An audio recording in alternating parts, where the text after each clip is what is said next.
We continue making videos where we tell you about the most important figures and organizations in hip-hop. We have already made videos, for example, about the label Death Row Records, which gave rise to a whole generation of true legends and founding fathers of the modern genre.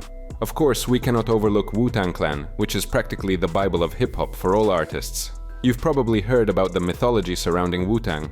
The members of one of the greatest groups in hip-hop history intentionally created an aura of mystery and codes around themselves, which only the most devoted fans could decipher. Nowadays, of course, almost all of this numerology and Shaolin codes have been decoded and understood, but there are still moments in Wu-Tang Clan's history that few people know about, and some secrets apparently will die along with the group's members. We tried to gather a few episodes from Wu-Tang Clan's history that will help you understand even more deeply what makes this group so great, as well as shed light on some seemingly illogical events. Well, let's get started.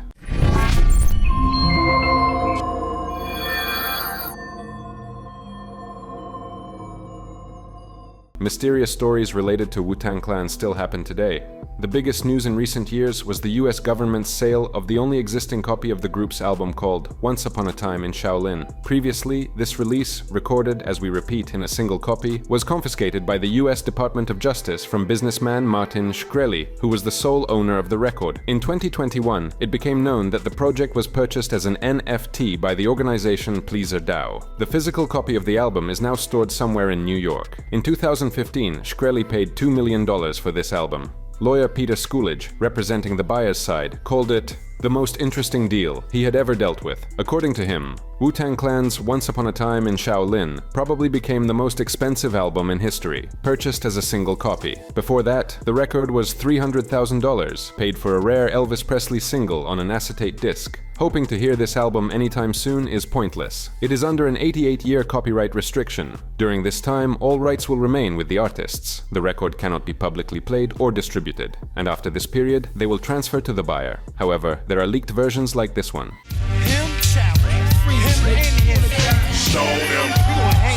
In general, we see that even the US government played a role in sacralizing the group's image. But how did the group become legendary?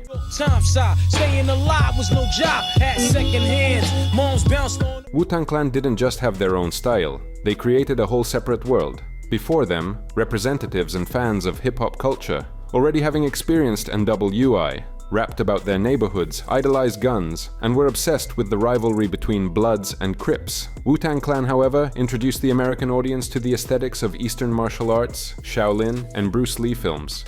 The group's name itself, Wu-Tang Clan, comes from the mountains in China's Hubei province. Additionally, the group's founders, Reza and Old Dirty Bastard, took their pseudonyms from the movie Shaolin and Wu-Tang about the rivalry between the two clans. Wu-Tang created a new genre that still exists today. From their very first single, Protect Ya Neck, in 1993, the group established their style: hard-hitting beats, aggressive delivery, and brutal lyrics. With their debut album, Enter the Wu-Tang 36 Chambers, the group solidified their status as hardcore rappers. This gave birth to horrorcore, one of the darkest subgenres in hip-hop culture. Even though the group's debut album went platinum and is still one of the best-selling albums in rap culture, Wu-Tang initially faced serious difficulties recording it. According to legend, to record their most famous track, Protect Ya Neck, the group paid the necessary $300 in quarters. Made the metro panic, cause static, with or without the automatic. And while I'm at it, yo. Back in 2015, the original 9 members of the group were still performing: Reza, Giza, Method Man, Ghostface Killah, Inspectah Deck, Raekwon, Cappadonna, Masta Killa, and U-God. The 10th member was Old Dirty Bastard, the most talked about rapper in the group, after rumors of insanity and imprisonment in 2003, decided to record a new album and return to the stage. In 2004, Old Dirty Bastard was found dead at Reza's recording studio just 48 hours before his 36th birthday. The cause of death was substances. By the way, the founders of the group, Reza, Giza, and Old Dirty Bastard, are cousins.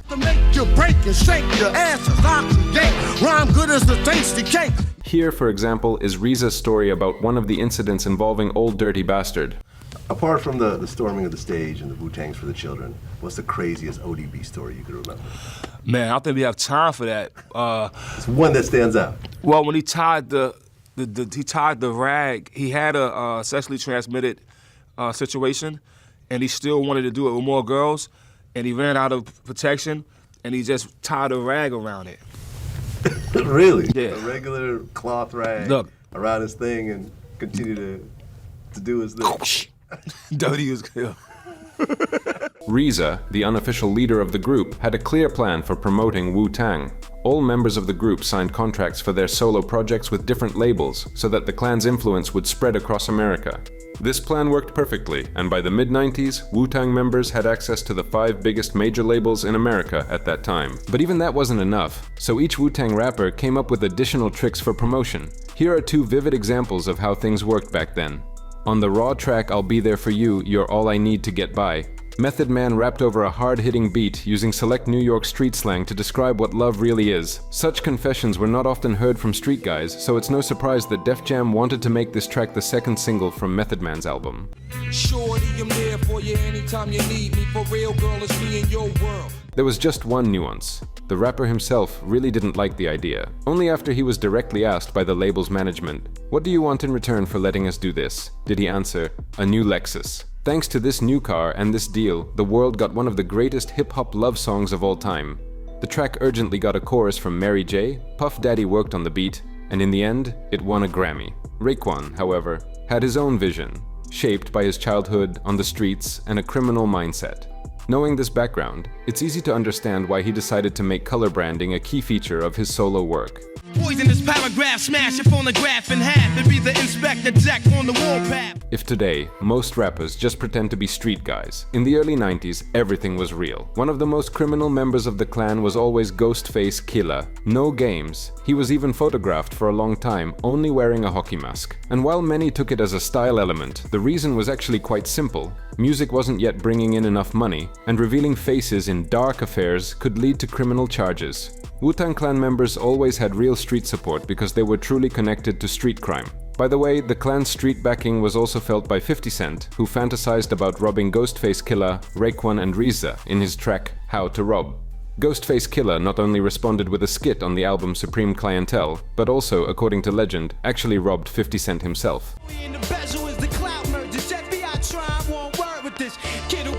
However, unlike 50 Cent's pure fantasy, all of this didn't happen over a beat but right on the street with the participation of Wu-Tang Clan's patron, Lord Superb. Now it's easy to understand why Western hip-hop fans are so amused by Ghostface's video message to Action Bronson and the latter's retreat.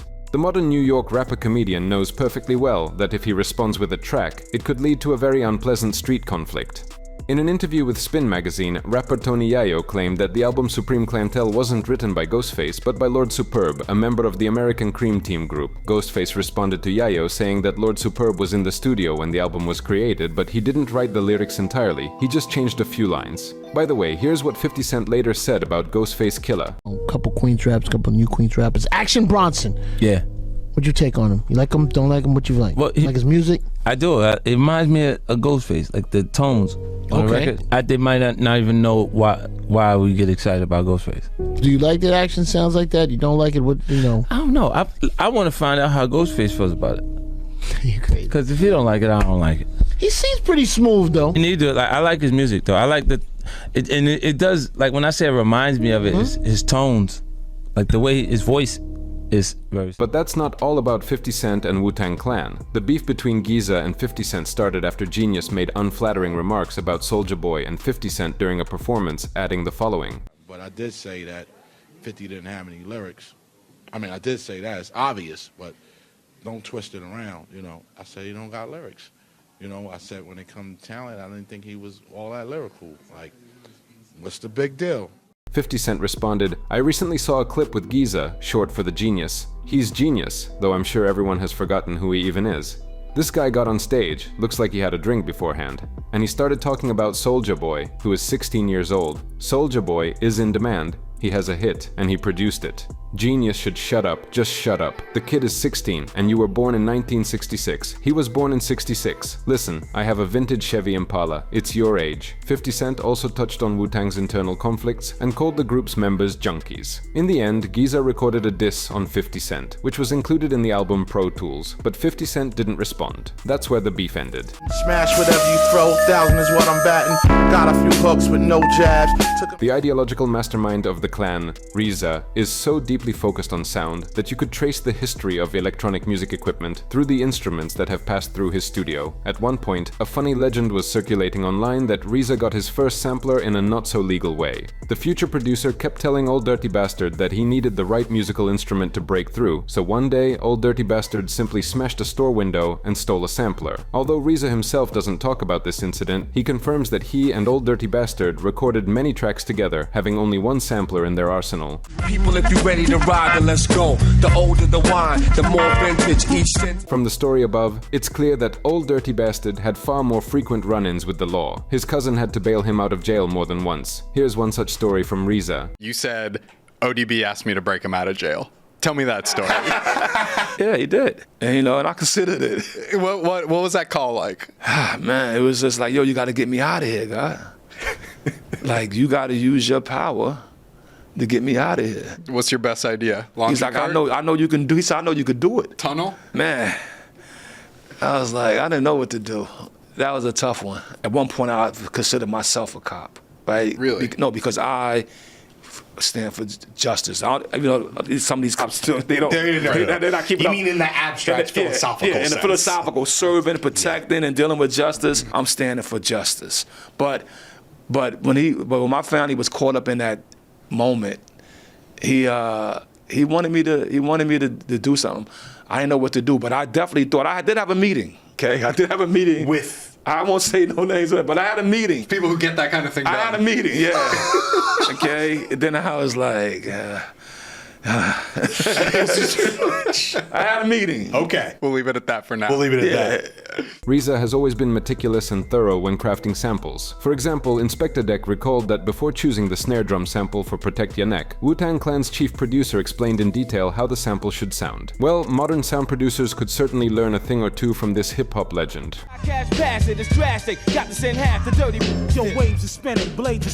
Speaking of which, let's continue showing clips from various interviews with Reza. Here's his opinion on Inspectah Deck. Every member in Wu get a chance to be the best, I think. You know what I mean? And at one point, he was the best. Like, his sword was the sharpest, and his lyrics was so powerful to picture there. He's Inspectah. If we would have had the production and the vibe of what his album would have been, then I'm sure he would have had a classic in the ranks of Cuban Link and Liquid Swords. Wow. Yeah, because lyrically he had it. A couple of the tracks was like the whole thing. Like at that point we was into themes. You know what I mean? And the theme of how he was viewing things from above. You know what I mean? How he writes. Yeah, it would have been crazy. I mean, look, I bomb atomically. Come on, Socrates, philosophy. And high prophecies can't divine. I'll be dropping these mockeries, lyrically perform armed robberies. Like, God, that was just stupid. And the point about him, he says it in 4 lines. You basically got 10 pages of information. Yeah. So that was definitely a big loss. And here's their freestyle together. Let me show you. Exclusive from the Bobby Digi. Let me show you. Yeah.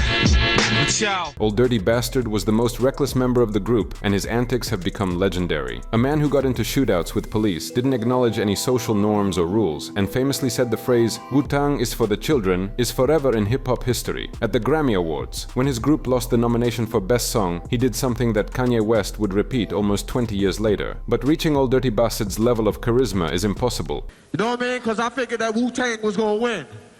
I don't know how y'all see it, but when it comes to the children, Wu-Tang is for the children. We teach the children. You know what I mean? Puffy is good, but Wu-Tang is the best, okay? I want y'all to know that this is ODB and I love you all. Peace. Unfortunately, a lifestyle like this brings nothing but self-destruction and problems. So, Old Dirty Bastard first ended up in prison and later burned out from substances, but his legacy is still alive today. For example, one of Supreme's major collections features an entire clothing line dedicated to Old Dirty Bastard's debut album, Return to the 36 Chambers, the dirty version. It's also telling that Old Dirty Bastard's son now performs with Wu-Tang. He looks just like his father, so Old Dirty Bastard's parts are no longer given to collective performance.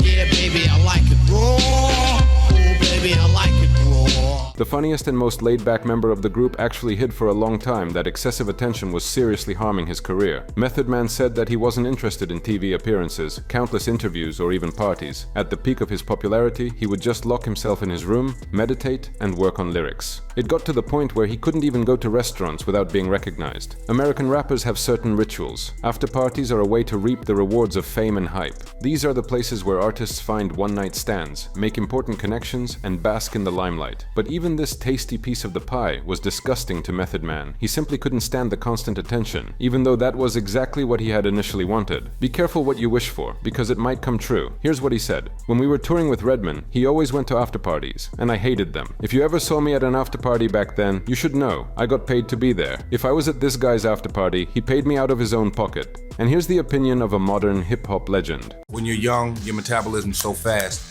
you don't even think about, am I gaining too much weight? And I was never one of the fat kids, never one of the bony kids, just somewhere in the middle.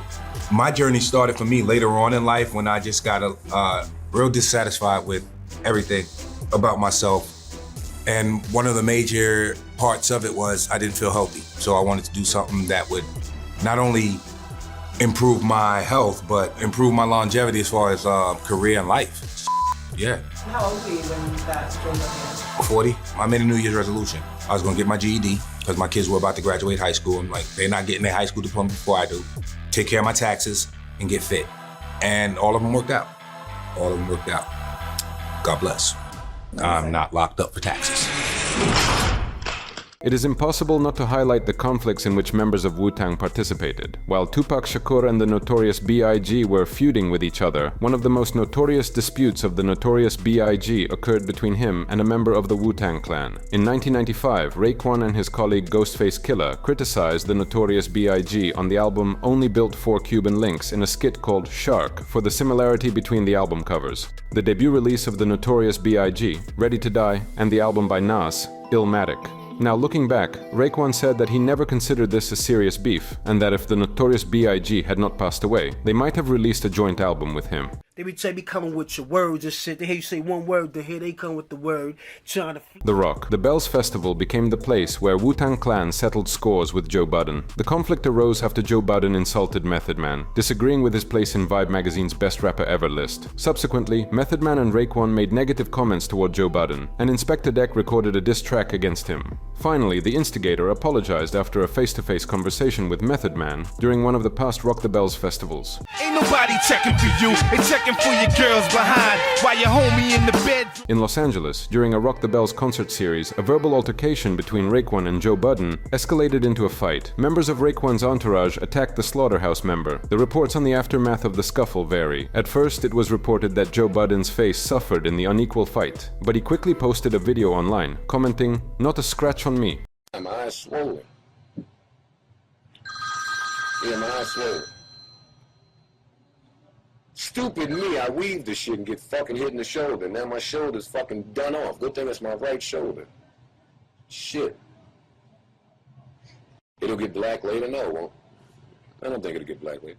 There were also conflicts with other organizations. Representatives of Bad Boy and Wu-Tang have always disliked each other. Rapper Mace, who talked too much, paid for his words with a broken jaw. Some say it was Ghostface who did it, but in the track Malcolm, there is a line. Yo I-Cham punched Mace in his face over some bullshit, so it's clear that it wasn't Ghost but his comrade I-Cham. Out the window with the joint, hoodied up, blood my eye. I let you fly like fuck. Let's go back a little. In 2023, it marked 30 years since the debut album of Wu-Tang Clan, Enter the Wu-Tang, 36 Chambers.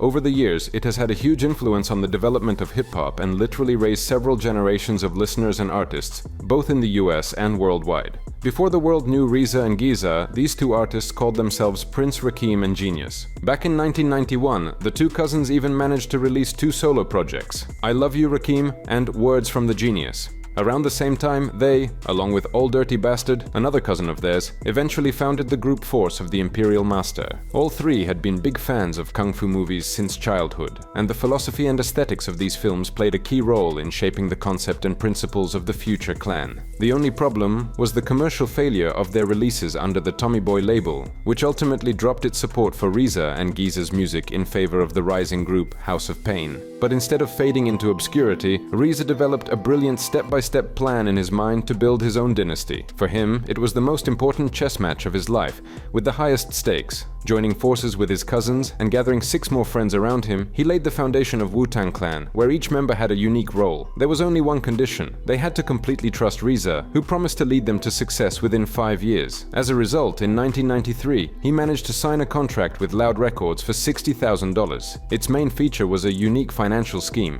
Profits from sales were split 50-50 between the label and Wu-Tang Productions. At the same time, each member had the right to sign deals with other labels, with 20% of their solo project profits going directly to Wu-Tang. At that time, it was an absolutely unprecedented deal in terms of potential profitability for future stars. Just a few years later, Reza's plan was fully realized when Wu-Tang members signed contracts with 5 of the 6 major US labels. In 1992, Wu-Tang Clan recorded an 8-track demo tape, some of which later transformed into the album Enter the Wu-Tang, 36 Chambers. If you dig into these recordings, you can find that the track Bring the Ruckus had a different sample and lyrics, for example Raekwon's verse. And some songs from that demo never made it to the final version of the album, such as Wu-Tang Master, Problems, and The Wu Is Comin' Through.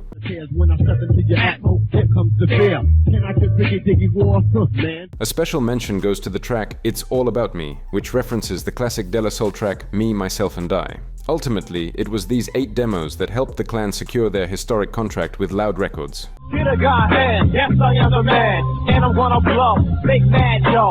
As is well known, the group's name comes from the 1983 martial arts film Shaolin and Wu-Tang. The word Wu-Tang itself is derived from the name of the sacred Wudang mountain in China. Later, an amusing interpretation was added to the official version by Method Man, who claimed that the word Wu symbolized the sound of a sword cutting through the air, while Tang represented the sound of a sword striking a shield. Behind the name Wu-Tang Clan was a rich history, which was deeply woven into the songs and storytelling of the album 36 Chambers. The dialogues, sounds, and other samples from old kung fu movies made this record unique in terms of sound.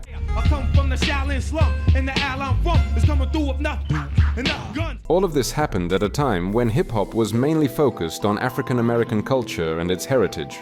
But Wu-Tang managed to mix it with a crazy cocktail of Eastern martial arts, chess, some members' love for comics, and even certain principles of the radical religious organization Nation of Gods and Earths, of which Reza was a follower. Even now, more than 30 years after the release of Enter the Wu-Tang, 36 Chambers, you will hardly find another album like it. The first Wu-Tang single we mentioned earlier, Protect Ya Neck, was recorded at Firehouse Studios. According to the studio's co-owner, Yoram Vazan, it cost only $300. And the most interesting part is that the clan probably paid for the session in loose change. They literally scraped together the needed amount in quarters. Reza always told the group that they were not rich. Method Man said he lived like a Viking, without hot water and heating. Here's an interesting story from those times. Old Dirty Bastard stood in the recording booth and looked very worried during the recording of his part for Shame on You.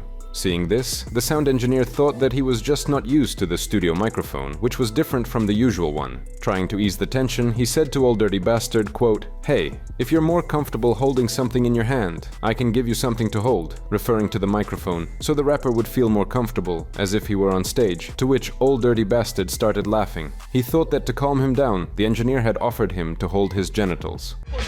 Call shame on the nigga. So everybody.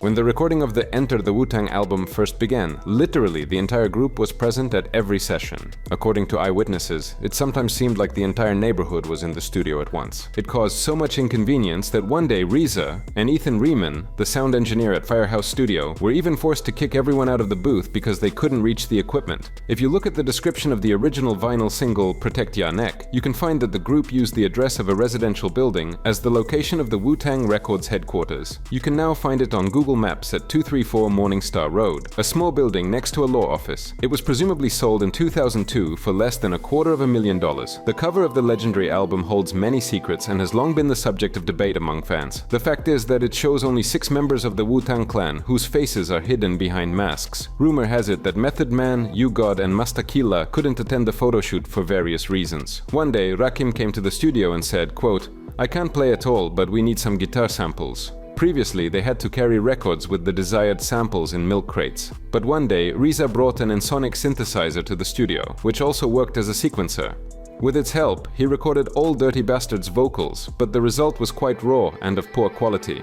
They knew how to make beats, but at that time, they didn't know how to record songs of acceptable quality. And even though the sound was terrible, they were at the beginning of a musical revolution. No more milk crates with samples. Now it was a matter of technique. RZA was constantly looking for new ways to extract sound and literally made new instruments from improvised materials. According to Inspectah Deck, the main snare in the song Bring the Ruckus was recorded using a paint bucket. RZA simply put it on the microphone and started rhythmically hitting it with a spoon. That's how the booming sound came to be, which is now known by millions of hip-hop fans. Did worse, I come rough, tough like an elephant tusk, your head rush, fly like... In the original version of the track Bring the Ruckus, there were blues samples that RZA couldn't clear. They, like several other songs, had to be re-recorded. The mastering engineer admitted that he was not thrilled with his work on the album. However, when singles started to be released after the album dropped and people started remixing them, the sound was better. In his opinion, the single version of Cream sounds much better than the album version. An interesting fact, the last y'all from the line Dollar Dollar Bill Y'all had its pitch changed. When RZA was laying down the Method Man chorus and the recording was happening, he turned the sequencer, pitching the sample. These experiments with sound and small nuances that aren't immediately noticeable, that's exactly what always set Wu-Tang apart from others.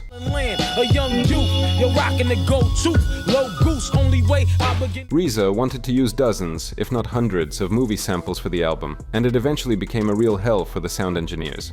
Each one had to be digitized, but the problem was that the equipment didn't allow processing and stitching together more than half a second of a sample.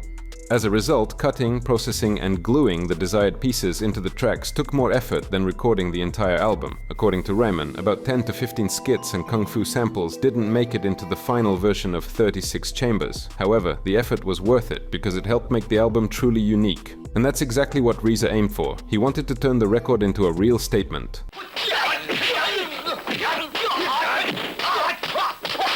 The famous New York DJ Kid Capri was the first to play a Wu-Tang Clan song on the radio. When Raekwon heard Protect Your Neck coming through the speakers, he, according to RZA, literally jumped up to the ceiling with joy. This gave Wu-Tang Clan a powerful boost in popularity. After that, the track became a real local hit. It was played multiple times a night in clubs, and people often called the radio asking to play Wu-Tang again and again. Just a few months after the release of 36 Chambers, it gained a truly cult status among the youth of the USA. As media mogul Gary Vaynerchuk recalls, in the summer and fall of 1994, every student at Mount Ida College was listening to this album on repeat, and this was not even mentioning Wu-Tang's hometown of New York. Wu-Tang Clan's debut album had a massive impact on listeners and rap artists around the world. At different times, almost all of today's young stars of American hip-hop were inspired by the group's work. In a new documentary, ASAP Ferg even refers to Wu-Tang as the samurais from the ghetto.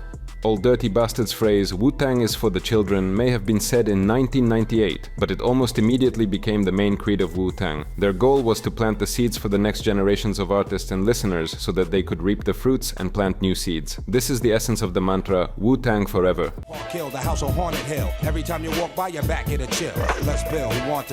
And that's all from us. What do you think about Wu-Tang Clan? Share your opinion in the comments, like the video, and subscribe to the channel. Goodbye, everyone.